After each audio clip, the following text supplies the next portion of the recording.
the game, cause see the boxing voice. Welcome back, gang, for the first time and hopefully many more to come. Don't forget to subscribe to the YouTube channel and click on the notifications right here, this little bell, so you can get those emails every time we go live.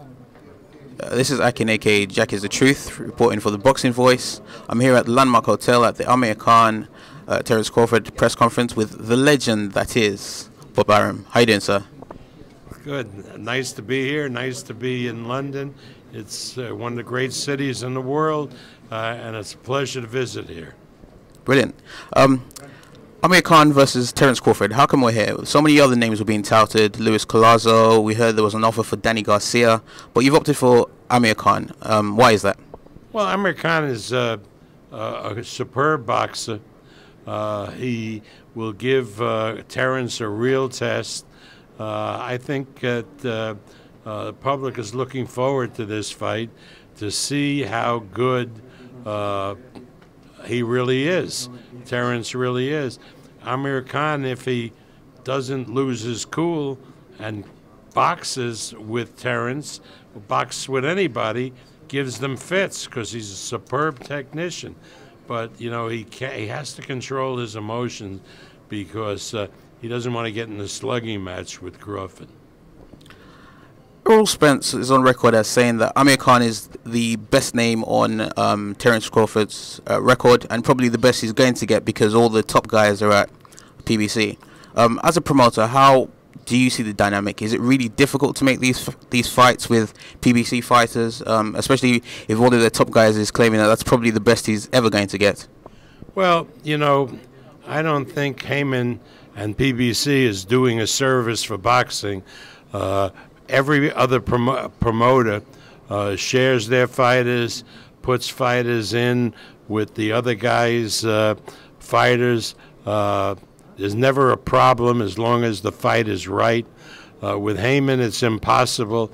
He keeps his fighters internally, fighting each other.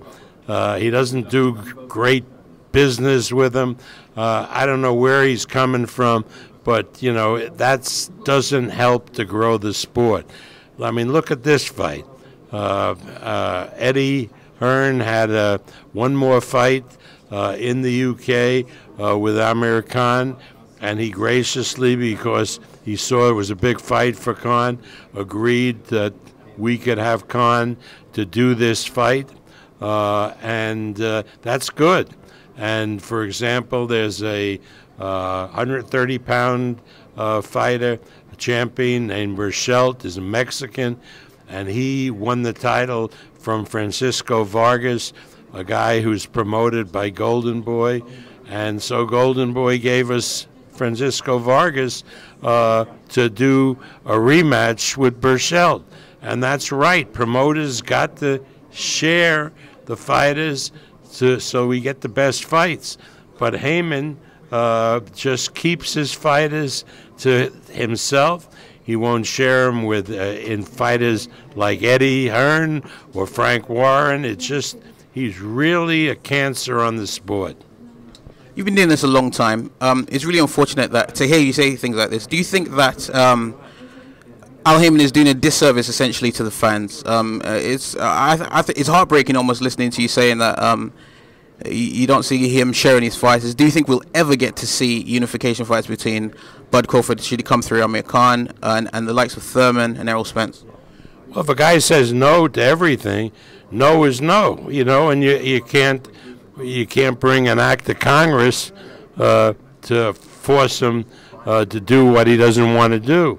So the answer is, unless the fans can change his view, it's going to be very, very difficult to make fights with his fighters.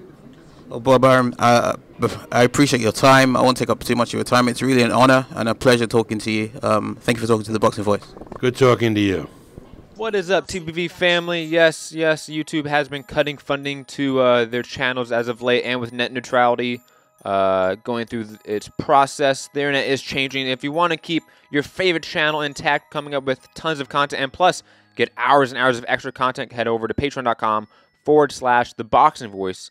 to become a member of the TBV family and help support the channel. Peace.